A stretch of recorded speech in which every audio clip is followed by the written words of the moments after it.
이온 결합 여기서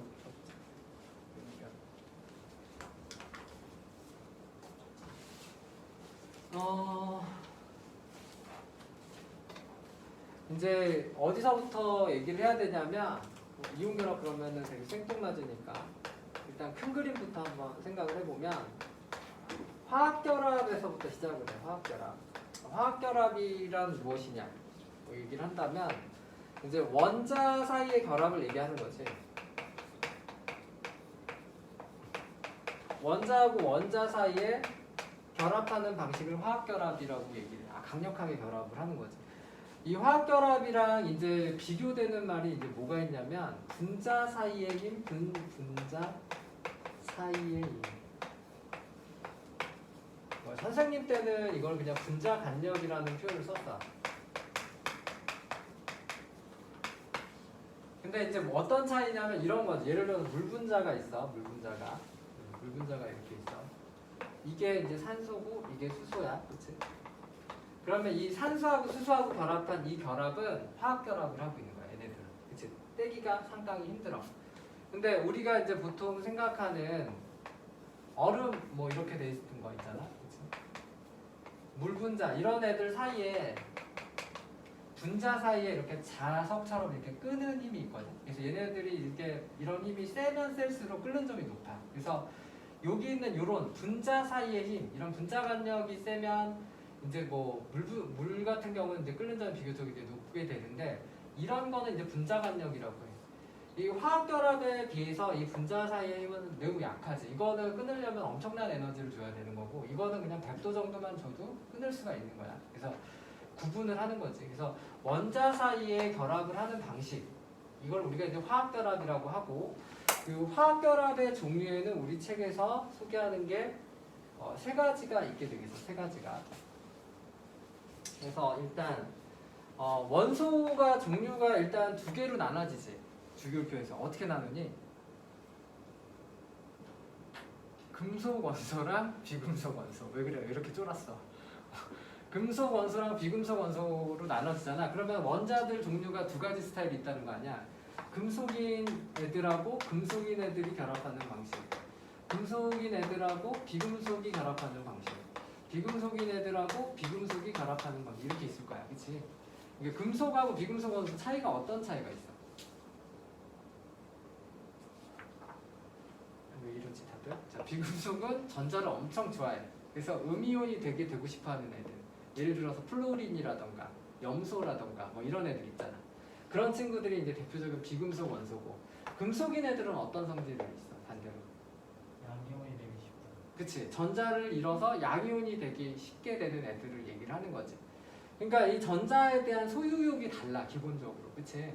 그렇기 때문에 얘네들이 결합하는 방식이 다르다. 근데 이온 결합은 여기 중에 어디랑 관련이 돼 있냐면 이 두 번째 있는 결합이랑 관련이 돼 있어.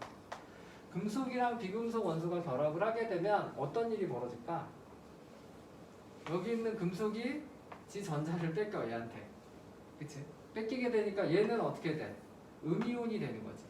그리고 얘는 양이온이 되는 거야. 그래서 이온 상태로 서로 이온이 돼서 정전기적 인력에 의해서 결합을 하는 거야. 그치? 정전기적 인력, 키워드야. 이온 상태로 돼서 정전기적 인력에 의해서 결합을 하는 이런 방법을 우리가 이온 결합이라고 얘기를 해. 그리고 비금속 같은 경우는 뒤에서 이제 또 자세히 하겠지만 얘네들은 전자를 뺏겨? 안 뺏겨. 죽어도 안 뺏겨. 죽어도 안 뺏기는 애들이야. 그럼 어떻게 해야 되지? 서로 공유를 하는 거야. 누나 같자 그냥. 뭐 안 뺏기니까. 그래서 이런 결합을 이제 무슨 결합이라고 하냐면 공유 결합이라고 얘기해. 공유 결합. 그리고 마지막으로 이제 금속 결합은 금속들은 전자를 별로 갖고 싶어 하지 않아. 그치? 그러니까 알아서 놀아라 막 이러면서 거기 있는 자유전자들이 마음껏 떠돌아다니는 그런 모양을 하고 있죠. 전자바다 모형이라고 하는데 아무튼 이것들을 우리가 금속 결합이라고 얘기해. 전자바다 모형. 그러니까 전자바다에, 자유전자의 바다에 금속 알갱이들이 둥둥 떠다닌다고 보는 거야, 그냥. 그래서 요 세 가지로 우리가 이제 화학 결합을 배우게 되는데 그 중에서 금속 원소하고 비금속 원소가 이제 결합하는 방식이 바로 이온 결합 방식이다. 이제 여기서부터 이제 이야기를 시작을 하겠어. 자, 보도록 하자.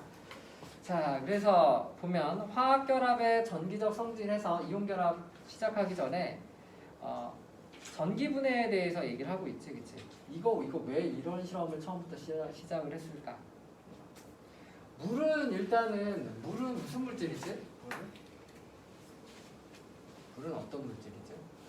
이 세 개 중에 나눈다면 어디 들어갈 것 같아? 물 여기 들어가지. 수소, 비금속, 산소도 비금속, 그치?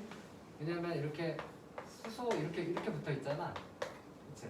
비금속이 서로 봉유 결합을 하고 있는 애들이야. 이온 결합이라서 왜 봉유 결합부터 합니까? 아무튼 여기서의 핵심은 뭐냐면 화학 결합은 뭐가 관여한다? 전자가 관여하고 있다라는 게 핵심이야. 전자. 화학은 전자랑 엄청 친한 학문이야, 기본적으로. 그래서 물을 전기 분해를 하는 거지. 근데 이 말의 뜻은 뭐지? 물을 전기 분해를 한다는 얘기는 이 H2를 이거 끊어내가지고 수소를 만들고 산소를 만들고 이렇게 한다는 얘기거든. 그렇다는 얘기는 얘네들이 결합을 하는데 전기로 분해가 된다. 즉 전자로 분해가 된다. 이런 뜻이니까 전기력이 작동하고 있구나. 거꾸로 추정을 할 수 있다. 이런 실험인 거야.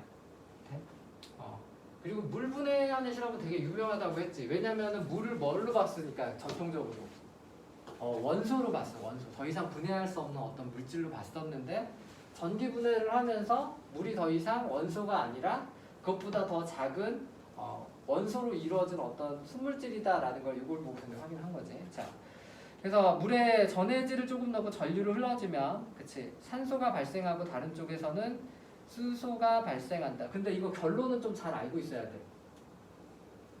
왜 이러냐? 그러니까는 뭐를 잘 알아야 되냐면 결론. 그러니까 지금 전극을 꽂고서 지금 잘 안 보이기는 하는데 전극을 꽂고서 여기서 지금 황산나트륨이라는 애를 일단 녹였지. 이 물에다가 황산나트륨을 녹여주는 이유가 뭐야? 전해질이라고 들어봤어, 전해질?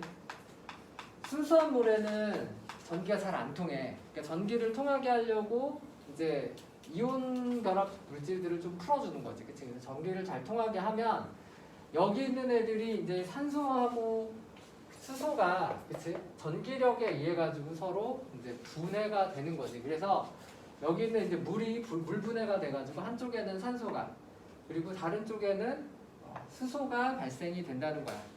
근데 어느 쪽에 산소가 생기고 어느 쪽에 수소가 생긴다, 이거는 좀 기억을 해주셔야 돼. 이 그림 안 보는 게 낫겠다, 야. 자, 그냥 책 같이 보자. 책 같이 보자.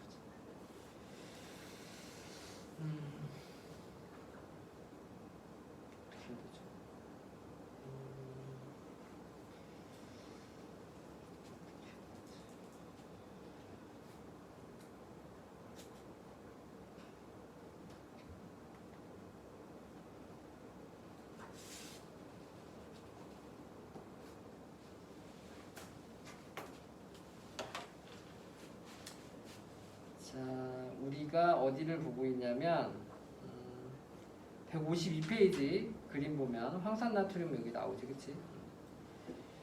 거기서 이제 플러스극하고 마이너스극에서 일어나는 반응을 이제 소개를 하고 있어. 지금 안 보셨지?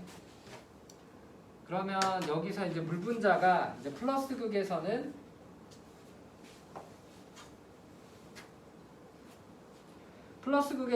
물 분자 두 개가 산소가 하나가 나오지, 그치? 4H 플러스랑 전자 4개. 그리고 마이너스 극에서는 이 전자 4개를 받아가지고, 그치? 얘를 두 개의 수소하고 4개의 OH 마이너스로 만드는 뭐 이런 반응이 일어나게 되지, 지금. 그래서 전체 반응은 우리가 이제 반응식을 구체적으로는 암기하지 않더라도 뭐는 기억을 해야 돼.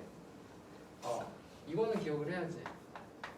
물 분자 두 개가 분해돼서 이 H2랑 O2가 생성이 된다. 이거는 기억을 해야 돼, 그치? 그런데 이 H2는 어느 극에서 나온다? 얘는 마이너스 극에서 나오고 얘는 어디서도 플러스 극에서 나오지, 그치? 몇 대 몇으로? 2대1. 이거 왜 2대1로 나오지? 2대1이니까, 그치? 이 부피비도 2대1 맞아? 왜 그러지? 아보가드로의 법칙, 그치? 몰수비는 부피이다. 압력과 온도가 일정하면. 아무튼 2대1로 나온다. 그치? 그리고 뭐 정 못 외우겠으면 여기 마이너스 있나 보다 뭐 이렇게 해도 돼. 그치? 그러면 안 까먹으니까. 근데 이제 그 뭐 구체적으로 얘기해 보면 이런 거야. 그러니까 뭐 여기 이제 수소하고 산소가 이렇게 있으면 이제 뒤에서 이제 좀 더 배울 텐데 전자를 자기 쪽으로 끌어당기는 힘을 배우게 될 거야. 그걸 이제 전기 음성도라고 하는데 전기 음성도가 산소가 좀 세. 3.5. 그리고 수소가 한 2.1 정도 돼. 그러니까 전자를 자기 쪽으로 끌어당기는 힘이 산소 쪽으로 세니까 여기 있는 공유 전자가 산소 쪽으로 이렇게 쏠림이 좀 있는 그런 경향성이 있다. 그래서 전체적으로 보면 이쪽이 살짝 마이너스, 이쪽이 살짝 플러스인 경향이 있어. 이 분자 안에서. 그러면은 여기 만약에 플러스 마이너스 전극이 이렇게 만약에 꽂혔다. 그러면은 어떻게 될까? 이 마이너스 극이 산소 쪽 이쪽으로 이제 끌려가면서 이런 식의 이제 반응이 일어나기 시작을 하는 거야. 분해 반응이. 이쪽에서도 마찬가지고. 그래서 이쪽에 이제 플러스인 쪽에서는 이제 수소들이 이제 대가리를 디밀고 올 거고. 왜 자꾸 플러스라고 쓸까? 그래서 마이너스인에는 자꾸 이쪽 플러스 극 쪽으로 가서 산소들이 이제 나타나는 거지. 그래서 플러스 극 쪽에 이제 산소가 주로 많이 나타나고 마이너스 극 쪽에 이제 수소가 많이 나타나게 되는 그런 이유가 그래서 그런 거야. 그래서 그런데 여기서 내리는 결론은 맨 마지막 줄이 중요해. 152페이지. 자, 물은 공유결합으로 이루어지며 전기분해하면 전자를 잃거나 얻는 반응이 일어난 물 성분물로 분해된다. 그래서 뭐가? 공유결합에 뭐가 관여된다? 전자가 관여함을 알 수 있다. 그러니까 전기분해가 즉 공유결합 물질인 물이 전기분해되는 걸로서 전기분해가 되는 것으로 보아. 그치? 공유결합에는 뭐가 관여한다? 전자가 관여한다는 걸 알 수가 있다. 뭐 이런 결론이 되겠어. 돼? 그런 내용이 되겠어요.